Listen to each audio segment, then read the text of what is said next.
بسم اللہ الرحمن الرحیم۔ ایمان کا بیان۔ ہمارے پیارے رسول حضرت محمد مصطفیٰ صلی اللہ علیہ وسلم نے فرمایا ہے کہ اسلام کی بنیاد 5 چیزوں پر رکھی گئی ہے، یعنی اسلام کے 5 ارکان ہیں۔ نمبر 1، گواہی دینا کہ اللہ کے سوا کوئی معبود نہیں اور حضرت محمد مصطفیٰ صلی اللہ علیہ وسلم اللہ کے رسول ہے۔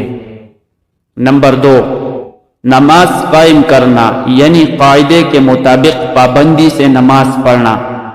نمبر 3، زکوٰۃ دینا۔ نمبر 4، حج کرنا۔ نمبر 5، رمضان شریف کے روزے رکھنا۔ اللہ تنہا ہے اور بس وہی معبود ہے، اس کے علاوہ کوئی عبادت کے لائق نہیں، اور حضرت محمد مصطفیٰ صلی اللہ علیہ وسلم اللہ کے سچے اور آخری رسول ہے۔ ان دونوں باتوں کی گواہی دینے اور دل اور زبان سے اقرار کرنے کو ایمان کہتے ہیں۔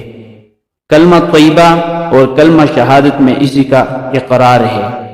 پہلا کلمہ طیب، طیب معنی پاک، لا الہ الا اللہ محمد رسول اللہ۔ ترجمہ، کوئی معبود نہیں اللہ کے سوا اور حضرت محمد مصطفیٰ صلی اللہ علیہ وسلم اللہ کے رسول ہے۔ دوسرا کلمہ شہادت، شہادت معنی گواہی دینا۔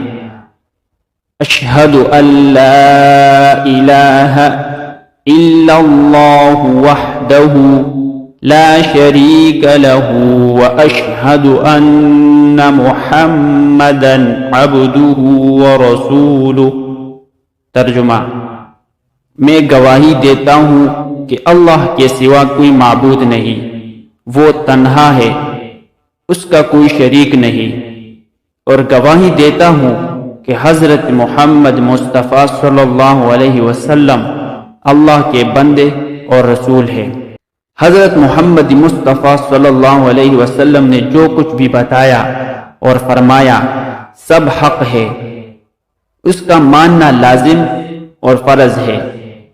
آپ صلی اللہ علیہ وسلم نے جو عیب کی باتیں بتائی ہے، جیسے قیامت کا آنا، مرنے کے بعد زندہ ہونا، حساب و کتاب ہو کر جنت یا دوزخ میں جانا، قبر میں عذاب و ثواب ہونا، آسمانوں پر آپ صلی اللہ علیہ وسلم کا معراج میں جانا وغیرہ وغیرہ سب حق ہے۔